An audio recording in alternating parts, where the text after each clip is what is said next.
Rieccoci in studio con La città che vorrei. Prosegue dunque questa sera il viaggio alla scoperta delle liste che sostengono i vari candidati sindaco.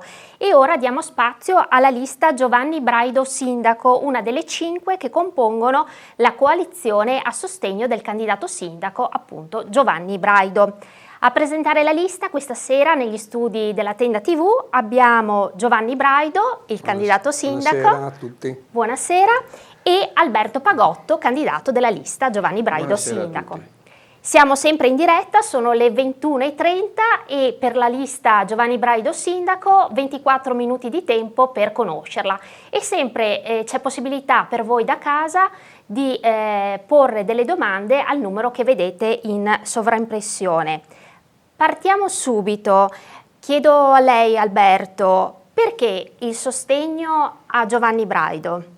Il sostegno principalmente viene perché intanto precisiamo che Giovanni Braido dopo 15 anni ha deciso di rimettersi in gioco, è stata accettata la sua candidatura più che volentieri per il semplice motivo che è la persona giusta in questo momento. Quando è stato proposto il suo nome, parliamo a livello di sezione della Lega, abbiamo aspettato un attimo per avere la conferma e non appena ci hanno dato la conferma di poter appoggiare Giovanni Braido ci siamo motivati subito. È la persona giusta nel momento giusto, con idee concrete, poche ma concrete, senza promettere cose da fantascienza che sappiamo già sono solo promesse elettorali. Una lista civica, la lista che è emanazione del candidato sindaco, quindi chiedo a lei, Braido, chi fa parte di questa lista? Immagino che lei, insomma, queste persone le abbia scelte personalmente. Sì, le ho scelte personalmente, naturalmente farei anche uno screzio a citare alcune a differenza di altre, però cito l'avvocato Concas come capolista, poi abbiamo l'atleta Spinadin, Laura Spinadin, che è stata una grande atleta italiana di nuoto, abbiamo l'avvocato Marco Iacono, insomma persone, poi Alberto Pagotto, abbiamo altre, la Nicoletta Tavian, insomma varie persone che sono persone concrete come me e che quindi sicuramente mi sosterranno in questo percorso che spero possa essere lungo e fattivo. Ecco, alcune di queste persone le ha prese anche da Casa Lega, lo stesso Pagotto, se non sbaglio, è un leghista. Certamente, anche perché ho voluto, oltre che persone pragmatiche, persone diciamo di area che potessero darmi eventualmente in consiglio comunale quella sicurezza e quella possibilità di potermi muovere senza purtroppo spesso succede in Italia avere cadute consigliari come spesso accade. Entriamo nel merito del programma della lista Giovanni Braido Sindaco. Alberto, immagino che come tutte le liste della coalizione, sono 5, anche voi avete portato il vostro contributo al programma elettorale. Una priorità per la vostra lista? Per noi la priorità è sicurezza e arredo urbano, quello mi sembra che sia normale, per il semplice motivo che la sicurezza, perché sappiamo tutti, in primis noi leghisti, è un tema molto sentito, Vittorio Veneto purtroppo con queste baby gang la situazione non dico sta degradando, però stanno cominciando a diventare fastidiose. E poi l'arredo urbano, Vittorio Veneto è una città bellissima che ha bisogno solo di essere visitata, però per renderla, che i turisti vengano a visitarci, diciamo così, bisogna essere in ordine, basta che vediamo purtroppo negli ultimi 5 anni cosa è successo con Vittorio Veneto. Abbiamo le rotonde che sono in condizioni pietose, intanto per rimanere un po' leggeri, sono state rifatte le strisce pedonali, le strisce bianche sopra l'asfalto che è rotto, insomma negli ultimi 5 anni veramente pensavo anch'io che chi di dovere facesse qualcosa in più, invece purtroppo è stata una delusione.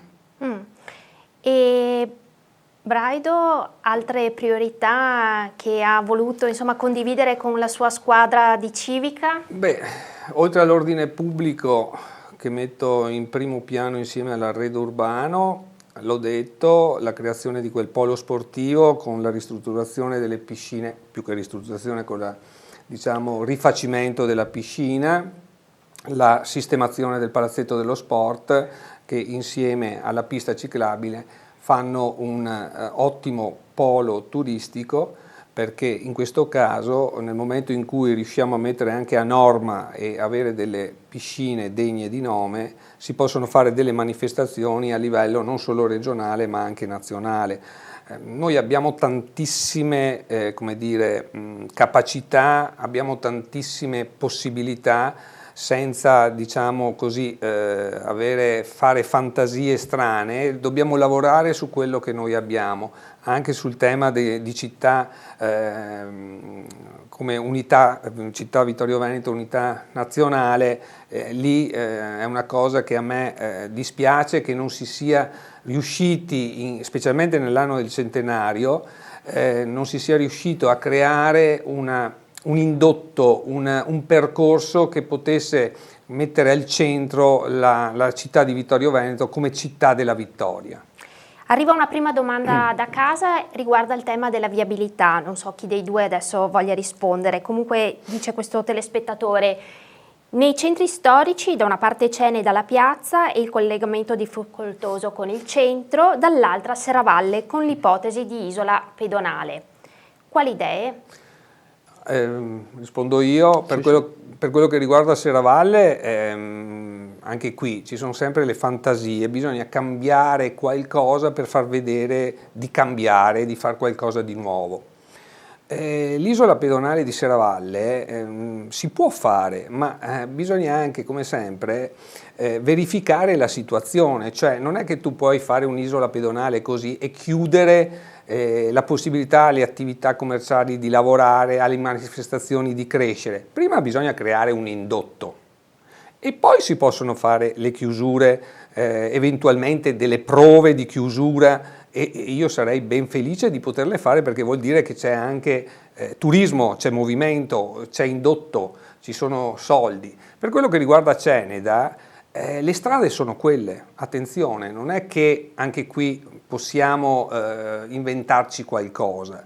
Le strade sono strette, peraltro alcuni tratti sono a doppio senso, molto pericolose, e pertanto bisogna anche riflettere sul fatto che se tu modifichi un tratto, essendo il senso unico ovviamente un'unica operazione, devi stravolgere tutto il senso unico, quindi anche quello bisogna valutarlo.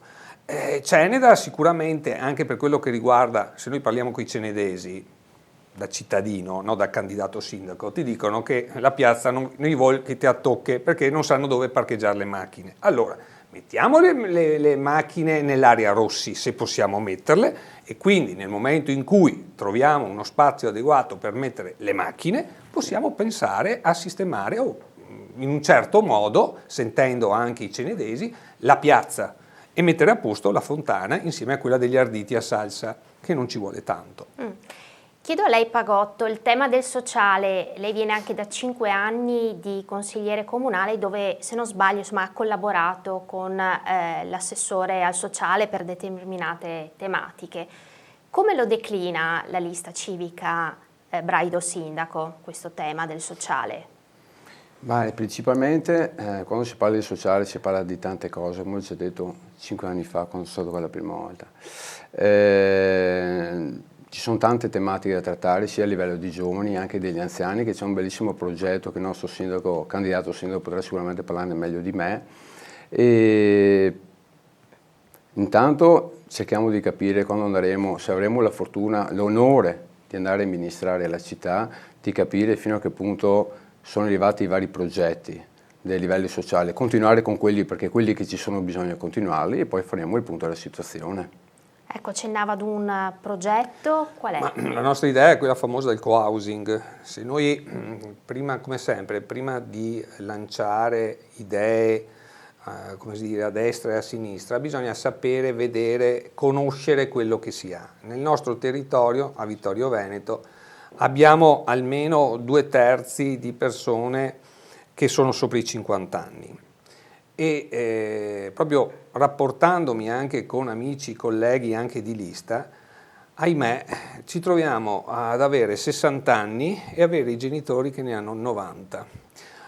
Parlando con una assistente sociale in casa di ricovero, mi hanno detto che all'interno di questa casa di ricovero c'erano i genitori che avevano 105 anni e i figli che ne avevano 85-90. Quindi questo è un tema molto importante, molto sensibile, che deve andare di pari passo con la natalità o comunque con, il riuscire a portare da noi in città nuova linfa, i giovani.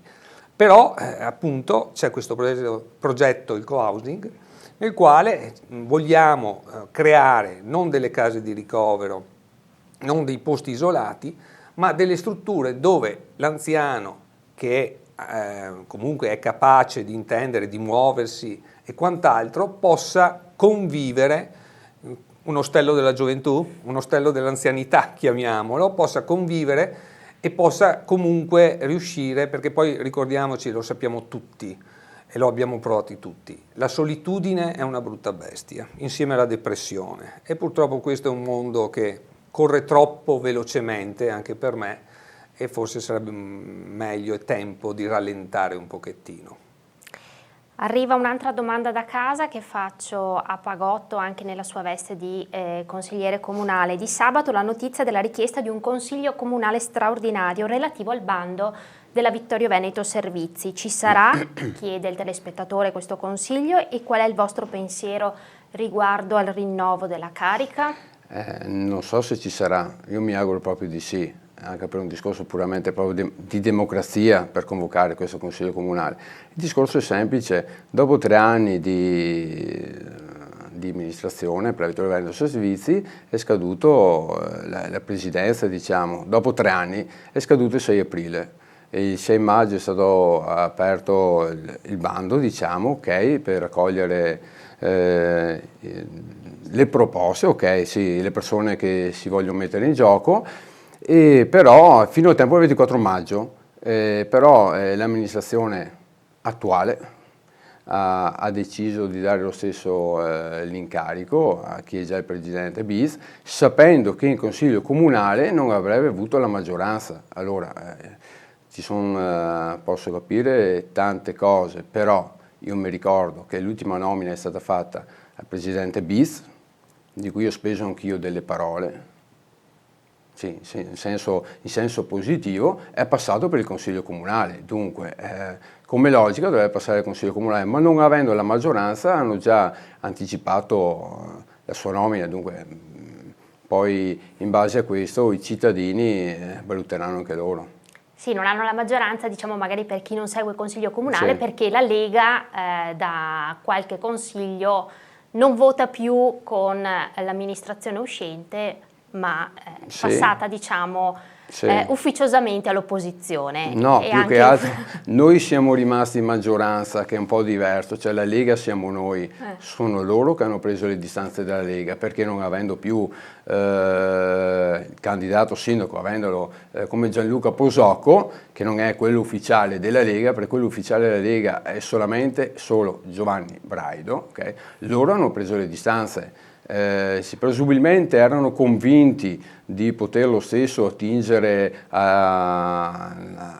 ai nostri voti in Consiglio Comunale, però non hanno fatto i conti con noi, che fino alla fine comunque siamo rimasti fedeli, né bene né male. Non si può dare sempre scontato tutto, perché il giorno dopo sappiamo benissimo che un'amministrazione, se non ha la maggioranza sul bilancio, può andare a casa tranquillamente e essere commissariata. Torniamo alla lista Giovanni Braido sindaco. Il candidato sindaco, immagino anche esponenti della lista, sabato scorso avete organizzato un incontro pubblico a Nove. Sì. Cosa è emerso da quella comunità? Perché immagino, insomma, il confronto sia arrivato con i cittadini che certo, lì nella valle risiedono. Beh, innanzitutto, come sempre, quando io mi pongo ai cittadini, mi pongo da cittadino ai cittadini e faccio le mie valutazioni, che solitamente, diciamo, non distano tanto dalla realtà. Lì ovviamente c'è un problema decennale dovuto all'autostrada e quindi all'isolamento della io dico Valle Apisina in senso ampio, e quindi questo è già una sofferenza. Tuttavia quello che io ritengo sia opportuno fare è assolutamente una collaborazione tra pubblico e privato, nel senso che ci sono delle vallate bellissime e credo che il Comune potrebbe, ad esempio, queste sono cose tangibili, ad esempio evitare di applicare determinate tasse a chi ristruttura nuove abitazioni in modo tale da permettere di riaprire queste abitazioni. Poi ho notato, mentre venivo in macchina, era sabato, io per carità amo lo sport, amo anche la velocità, ma devo dire che ho visto veramente moto che correvano a una velocità pazzesca. E questo sinceramente è un problema che secondo me bisognerebbe controllare non solo con la Polizia Municipale ma anche in accordo con le altre autorità, perché effettivamente e sono successi anche parecchi incidenti, quindi non parlo di cose astratte. Quindi un controllo sicuramente della pubblica sicurezza e un accordo pubblico e privato per quello che riguarda le iniziative di carattere strutturale, quindi edifici, magari se qualche privato riuscisse ad aprire qualche bed and breakfast senza andare in Toscana, noi possiamo tranquillamente, come dire, lottare a pari numeri con queste persone, con questi chissà, soggetti. una volta la Val Appisina era scandita da numerosi alberghi e Appunto, oggi contenitori vuoti, chissà che sia il futuro. E sempre in Val Appisina, visto che abbiamo qui il candidato sindaco, nei giorni scorsi i residenti della valle hanno sollevato anche la questione della frana del Fadalto che periodicamente, diciamo, si muove con materiale che finisce sulla statale tra Nove e Fadalto Basso. C'è questo progetto di ANAS di realizzare delle gallerie paramassi e i cittadini di Fadalto nei giorni scorsi hanno chiesto al futuro sindaco un impegno politico con ANAS affinché quest'opera venga realizzata. Lei a questi cittadini del Fadalto cosa si sente dire? Tenuto conto che quella è l'unica strada pubblica di accesso. Sì, anche qui c'è sempre un problema di viabilità, siamo sempre stretti per quanto, insomma, sicuramente noi non possiamo che essere d'accordo con l'ANAS, se poi ci finanziano meglio ancora, nel senso che come sempre quando noi parliamo di progetti, perché sento spesso e volentieri parlare di progetti di qua, progetti di là, ma se ci sono progetti finanziati e progetti che hanno un inizio, ben vengano e sicuramente da parte mia ci sarà come dire, la strada aperta per appoggiare questo rapporto ANAS comune. Sì. A Pagotto rivolgo la domanda che arriva da Lorenzo. L'area Carnielli, qual è il vostro punto di vista? L'area Carnielli, secondo me si poteva fare molto di più, su quello non ci sono dubbi. Bisogna saper dialogare con i proprietari, con i proprietari degli immobili. Sicuramente si può trovare una soluzione. Non riesco a capire perché non si sia trovata una soluzione, forse posso capire qual è, forse non c'era la volontà di trovarla, però sicuramente con Giovanni Braido una soluzione la troveremo.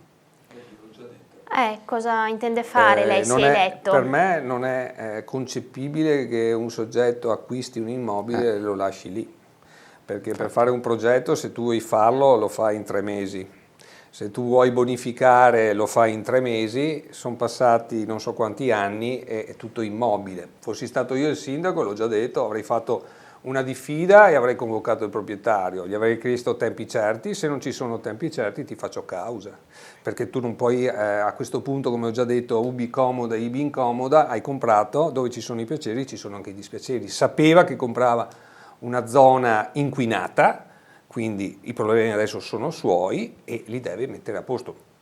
Sicuramente il giorno dopo, no, ma una settimana dopo gli arriva una diffida, quindi è avvisato. Ci sono in programma a Pagotto degli incontri pubblici della vostra lista, anche una presentazione pubblica di tutta la lista? Diciamo che il prossimo incontro che dovremmo avere con la popolazione lo facciamo con il quartiere di San Di Pietro Paolo, è una data ancora che dobbiamo sì, dobbiamo ancora decidere come date, poi faremo anche sicuramente la presentazione della lista, però le posso assicurare che per il momento abbiamo solo date da confermare. Ci sono già i posti, però le date sono da confermare, dunque nel giro di una settimana si saprà benissimo dove siamo. Sì. Ecco, mi arriva proprio in diretta, visto che citava Santi Pietro Paolo, dice un telespettatore, non si parla mai proprio del quartiere di Santi Pietro e Paolo, un quartiere dimenticato. No. Lei forse è anche del quartiere, se non sbaglio. Io abito nel sbaglio. quartiere di Santi Pietro e Paolo, abito. È un quartiere che sicuramente merita un impegno maggiore, su quello non ci sono dubbi. Il supporto che io potevo portare a livello di amministrazione, le osservazioni le ho portate tutte, a partire anche dalla rotonda dell'emisfero, che è un degrado, anche da ripristinare il manto stradale. È stata recuperata la scuola elementare Emilio Zanetti portando la Guardia di Finanza e l'Agenzia delle Entrate. C'è ancora tanto da fare. Io comunque le osservazioni le ho sempre portate e poi sapete benissimo sono un consigliere comunale, non sono un assessore che prende le decisioni. È un'altra sollecitazione sempre su Santi Pietro e Paolo, la piazza davanti alla chiesa va sistemata, se ne parla da almeno 8 anni, ma nessuno fa niente. Sì, là c'è uno scambio di proprietà, che praticamente una parte della proprietà dove è la chiesa è del comune, dall'altra parte cioè le proprietà sono contrari, diciamo. E esiste già un progetto, ancora dall'epoca dell'amministrazione Tonon. Io quel progetto l'avevo riportato di nuovo all'attenzione dell'assessore di riferimento, però sono passati 5 anni, tu puoi combattere finché vuoi, però come ho già detto il consigliere comunale fa il possibile perché è il punto di riferimento tra i cittadini e l'amministrazione, su quello non ci sono dubbi. E poi più di tanto non è che può influire. Con Giovanni Braido riprenderemo per mano il progetto della piazza e vedremo cosa sarà fattibile. Il vice sindaco, che è anche l'assessore al bilancio uscente, ha detto di lasciare una città meno indebitata e quindi il prossimo sindaco avrà la strada spianata, non essendoci neanche più le somme dei derivati da restituire. Lei su questo si sente rassicurato? Io se non vedo non credo, quindi per quello che mi riguarda ovviamente non ho motivo di credere che il vice sindaco possa mentire non tanto a me, alla popolazione. Sicuramente se dice che lascerà il comune meno indebitato avrà anche le sue ragioni, sicuramente lo lascia più degradato, questo è certo, perché da destra a sinistra io rimango stupito a volte che dopo 5 anni di... Guardi, per venire qui ho fatto il senso unico, la strada via Rizzera, credo che l'abbiamo fatta, non dico tutti e tre, ma forse tutti e tre, e mi sembra di andare sulla barca di Orietta Berti. Se un assessore e un sindaco in 5 anni non se ne sono accorti, potrei dubitare anche su quello che dice sul bilancio, ma insomma... E a proposito di decoro, altra sollecitazione da Anna, telespettatrice, dice: il cimitero di Ceneda ha avuto un incidente con abbattimento del muro di cinta. Possibile che non si possa sistemare in tempi brevi? Si può. Basta che un sindaco degno di tal nome vada agli uffici tecnici e gli dica che se non li sistema, se non sistemano quella cosa, delle due una, o se ne va via il sindaco o se ne va via il responsabile dell'ufficio tecnico. Avviamoci ora verso la conclusione, sono le 21:54, ultimi 2 minuti, la parola al candidato della lista Giovanni Braido sindaco Alberto Pagotto, e le chiedo perché l'8 e il 9 giugno votare per la lista Giovanni Braido sindaco. L'8-9 giugno votate la lista di Giovanni Braido perché se ho deciso io di rimettermi in gioco, perché vi assicuro che fino a 3 mesi fa non l'avrei fatto. Finalmente è stata ufficializzata la candidatura di Giovanni Braido e ho deciso di dargli fiducia. Dunque se la do io, che pensate in 5 anni ho cercato di dare il mio contributo il più possibile, anche voi cercate di dare fiducia a Giovanni Braido perché è l'uomo giusto nel momento giusto. Grazie a Giovanni Braido, candidato sindaco della coalizione che ha nella sua lista ovviamente la civica Giovanni Braido Sindaco, qui rappresentata da Alberto Pagotto.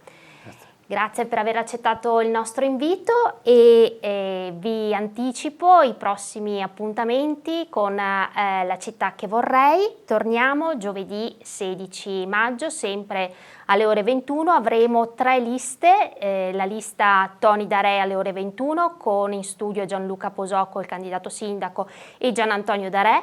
Alle 21:45 progetto Vittorio Futura, lista della candidata sindaca Mirella Bagliana, con ospiti in studio Giulio De Antoni e Adriano Botteon, e chiuderemo alle 22:15 con la Lega Liga Veneta, con in studio Giancarlo Scottà ed Eleonora Riva.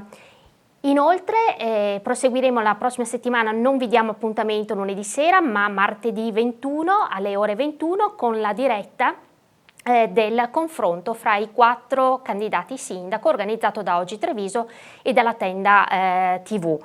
E continueremo poi il giovedì successivo, quindi ringrazio per chi ha collaborato come sempre per questa puntata e vi do appuntamento a giovedì sera alle ore 21.